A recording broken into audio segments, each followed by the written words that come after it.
I noticed there's no more cell phones here. It's all recorders now. Tom, is that you changed from your cell phone to a recorder after this morning? Jarmo, did you ever get close on Panarin? No.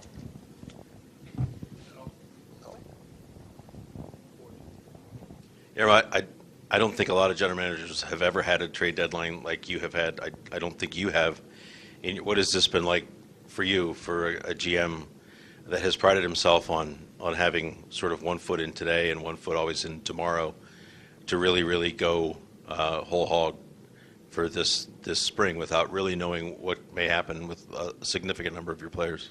Well, I don't necessarily agree on that. I think that we have a good foot in the future as well. We have a lot of prospects that I don't think that get the credit that they deserve, that are very close to playing in the National Hockey League. I just did an interview with our TV there about Emil Bemström. He leads the Swedish league in goal scoring. He's got 20 goals. And if you compare the names that have done that at his age, or look at the list of names that have done it in his age, you get Peter Forsberg, you get Marcus Naslund, you get Sedin, you get Kent Nielsen. And I'm not saying that he's going to be one of those guys, because I never do that.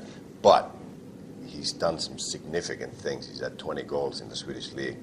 At the age of 19, he's on the men's national team. Nobody really talks about him, but every time I talk to a general manager, that's the first guy they ask about. Or they ask about Liam Foudy, who's on fire in London. Or they ask about Alexander Texier, and it's a no every time. It's a non-starter. But we know that we're not just overrating those guys, because that's the first question they always ask is about one of those three guys.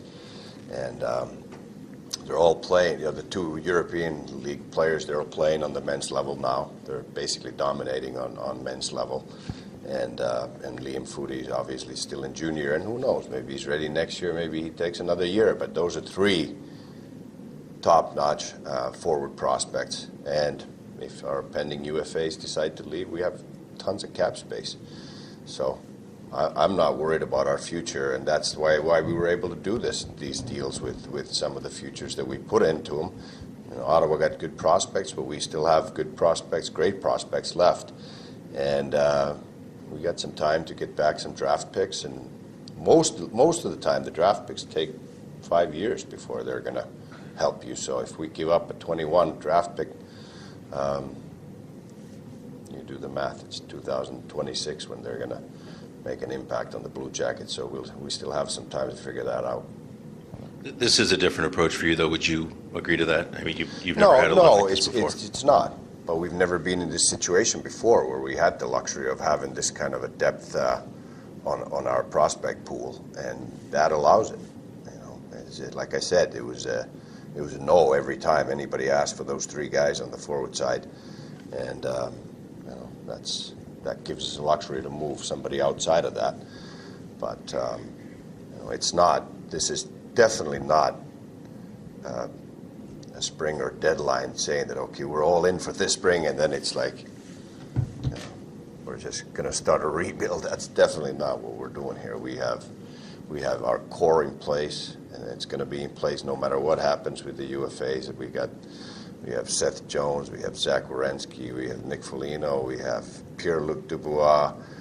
We have lots of good players. We're going to have a good team next year no matter what happens with the UFAs.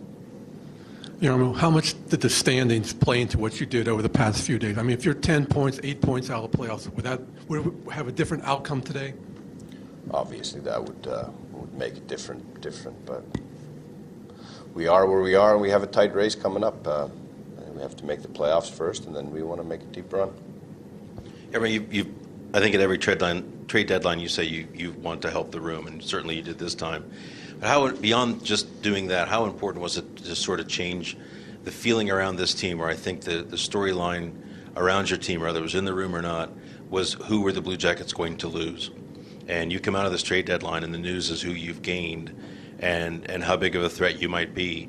Just how big of an attitude boost do you think all of that is to the players, to the fan base, and to your organization's reputation throughout the league? I hope so. And I said it a couple times already that we wanted to send a message to the locker room that we believe in the group, and we wanted to strengthen it. And it's quite frankly, been you guys who've been speculating all year on Panarin and Bobrovsky, not me.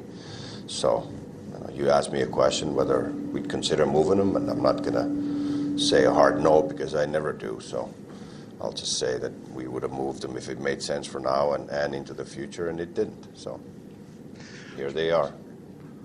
When it became clear that you weren't going to move them, what were your feelings? Were you kind of relieved, or that they're going to be here, or how did you feel about the fact that they didn't move? I'm excited about our team, and that's the reason why we didn't. There was no offer that would have made sense for us now and into the future, and it was an easy decision. You don't get the luxury of having a two-time Vezina Trophy-winning goalie in your lineup very often, and as long as we can enjoy his services, it's a great luxury to have. And we have a superstar in Artemi Panarin, and now we added some important pieces into our lineup, and we're stronger because of that, and it gives us a chance to compete this spring.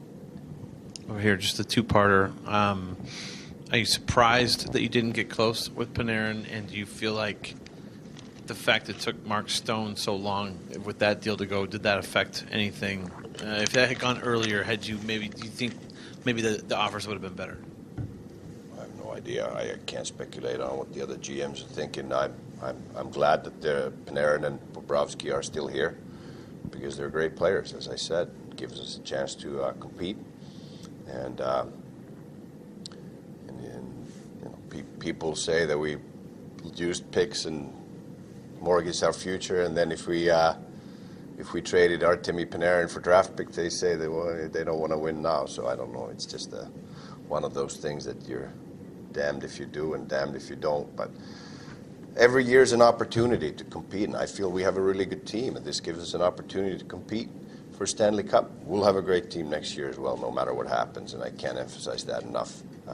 We might be a little bit younger or more inexperienced, but we have tons of cap room to deal with that.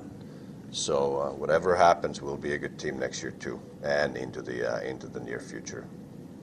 On the actual trade deadline day, have you ever woken up? I don't even know if you went to bed last night. Have you ever started the day feeling more confident about the chances of this team this year? I thought we had a good team last year. I think we have a better team this year. But I really do believe in our core group. I think we have some great pieces here. I said, again, two-time Vezina Trophy winner in our net. We have Seth Jones, who I think should belong into the conversation about Norris Trophy. We have other good D. Now we're balanced. We have three right-handers on right side. We have left-handed defensemen on the left side. We're well balanced. Adam McQuaid adds toughness and character into that group.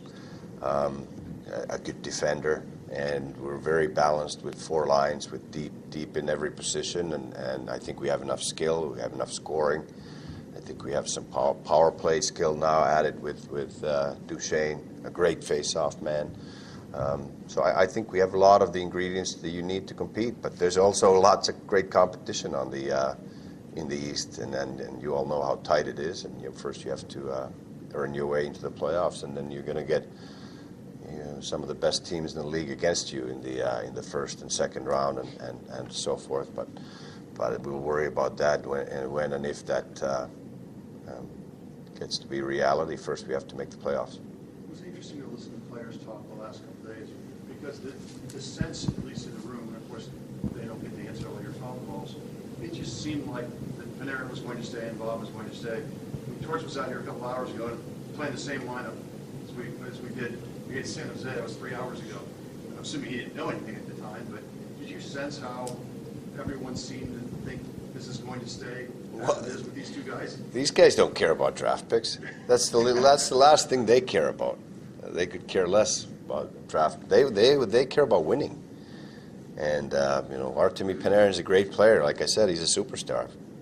Sergei Bobrovsky, two-time Vezina Trophy winner. I can't keep repeating myself enough here for the importance of those guys. And I never wanted to trade him, but sometimes if somebody makes an offer you can't refuse. I keep saying the same thing. Wayne Gretzky was traded, so you're going to always have to keep an open mind and see what's best for the franchise.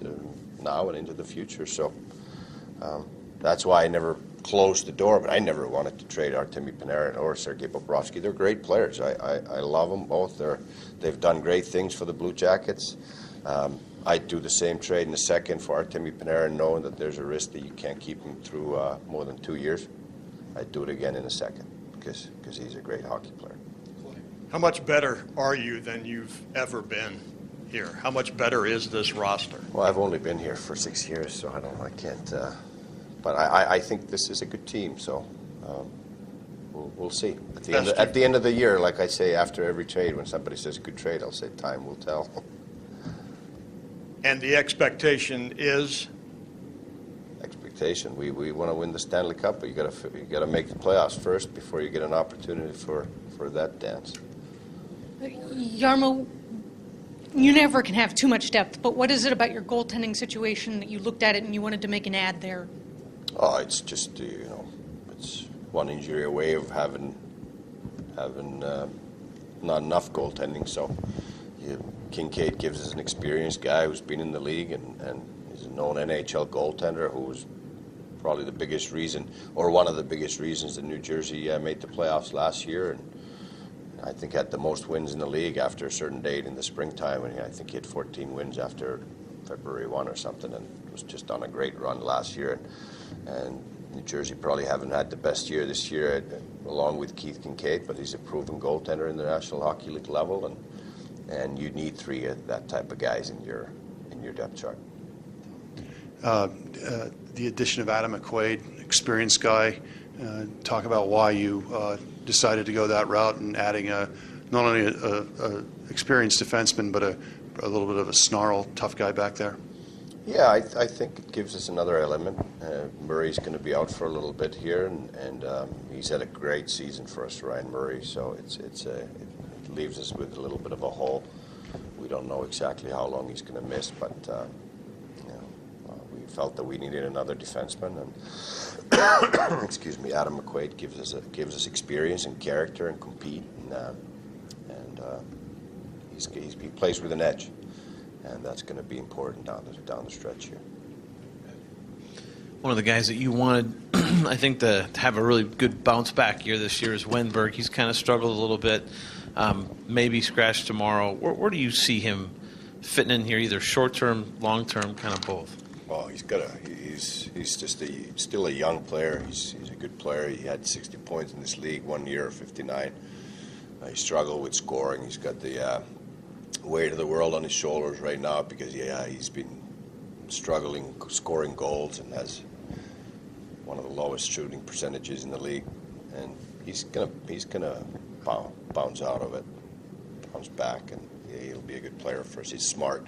He does a lot of good things for us even when he's not scoring. He's on our #1 penalty killing unit, and he's a really dependable two-way center, and so I'm confident that he's going to bounce back and he's only 24 years old, so it's not like. He could be like a post-deadline trade addition. He'll be fine. He'll be fine. Remember, the chair that you sit in can be stressful. Have you ever had more fun at a trade deadline than this one? I have fun at deadline, but I have most fun when I watch our team compete and win games, and that's the biggest enjoyment that I get in my job. So again, time will tell how it pans out here, but I'm looking forward to watching our team the rest of the way this year, and that's what it's all about. That's the biggest enjoyment of my job, is watching our team, and now I think they all know that they're going to be here and they're excited, and I'm just going to be enjoying the ride. Kind of along those lines, you've been busy the last few days trying to add whatever. Now it's done. You just watch. Well, is that kind of a helpless feeling? Unfortunately, it doesn't end for me here now. We're going to set sights on other things with free agents, and we have some players playing in Europe whose season might be over soon, and then we'll see if we can bring them over here, and that could add some help too. Texier's team is close to missing the playoffs. Elvis Merzlikin's team is right on the edge of making it or not making it. So we'll see about those, and we have some other decisions to make on some free agents, college free agents. Then we're going to prepare for the draft. Even if we don't have too many picks in Vancouver yet, we still have time. We still have time to work on that until June. What's the date on? 20th. June 20th. We can get some more picks. Jarmo, Bob and Brett handled themselves like pros. The team's leadership stayed even keel, and your coaching staff promoted sort of openness, transparency, and honesty that seemed to help. My question is, who deserves the most credit for keeping this team from allowing previous situations from being a distraction this year? Well, I think we openly talked about that right from the start of the training camp, and we weren't going to let it be an elephant in the room, we call it, and Torts and myself, we had a meeting with the team about that. We talked about it anytime there was any question about it becoming a distraction. We brought it out in the open and communicated with the team about it, communicated with those individuals about it, and they're true pros. They've never, I don't think that their performance has ever fluctuated or whatever you want to call it because of the uncertainty. They want to have their best years. We need them to have their best years. If they want to go and test the free agency, they're going to want to have the best year of their career before that, and that helps us. That helps them, and that's their right, and we respect that. We've said that all along, that at some point in your career, a player can earn that right to be an unrestricted free agent, and you have to respect that. We've negotiated that into the CBA, and wish them the best of luck if that's what they choose to do. And just to be clear on the goaltenders, do you carry 3 goaltenders for the foreseeable future? Yes. From the outside, again, looking in, there have been people that said this team has been making progress. If they could make a deep run into the playoffs, it would change it would change the perception of Columbus. Do you believe that too? That if you guys were able to make a deep run, that whether it be free agents or whoever looks differently at the Blue Jackets, having finally had some playoff success?